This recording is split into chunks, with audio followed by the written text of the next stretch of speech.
हिमांशु का क्वेश्चन है, मैं आपको सुन रहा हूँ पिछले 2 साल से, बट आपने सिंगल टाइम भी नहीं बोला कि मार्केट में लेवरेज कैसे करें। आई थिंक दिस टाइम भी market will bounce back and you are again gonna miss the call for leverage. You were so blatant earlier but now you have become hesitant in making any call.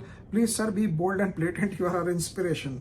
देखो यार, हम जब accumulate the best बोलते हैं ना, बताया था जब हमने, तो आज भी हमें मैसेज आया कि एक फोकस में तो एक्यूमुलेट द बेस्ट जो था वो तो बेस्ट का बेस्ट ही रह गया, वो तो और महंगा हुआ नहीं, मतलब वही उसी दाम में फंस गया। लेकिन जो बीएम विजन में हमने एक्यूमुलेट द बेस्ट बोला था वो तो रॉकेट की तरह ऊपर भाग गया, ऑलमोस्ट 20% फ्रॉम द बॉटम आ गया।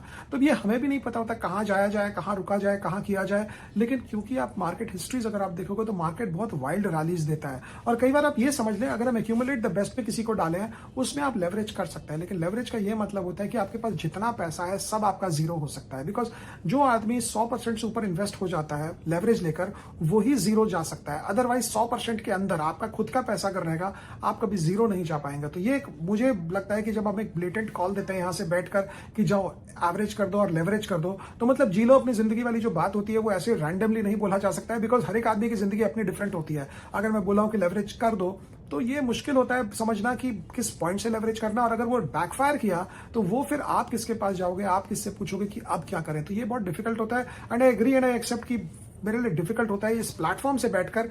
जब तक मेरे मन में डाउट रहेगा मैं कभी नहीं बोलूंगा कि लेवरेज करो। लेकिन फर्स्ट 2 स्टेप्स होते हैं, पहला स्टेप होता है एवरेज करो और दूसरा स्टेप होता है लेवरेज करो। तो एवरेज करो वाले स्टेप में हम अटक गए, वहां से मार्केट रिकवर किया है और बहुत मौके मिलेंगे। अब जब एवरेज वाले स्टेप पे हमने बोला कि एवरेज करो, वहां से मार्केट और घटेगा, फिर हम लेवरेज करेंगे। लेकिन एवरेज के बाद आप लेवरेज कर लेंगे, मार्केट ऊपर बढ़ा हुआ, तो उसका तो कोई सेंस नहीं होता। यू हैव टू अंडरस्टैंड कि फिर टू ईच हिज ओन होता है। हर एक आदमी को जितना रिस्क लेना है वो कॉमन बात नहीं होती है कि हर एक आदमी को उतना ही रिस्क लेना है। The risk varies from person to person.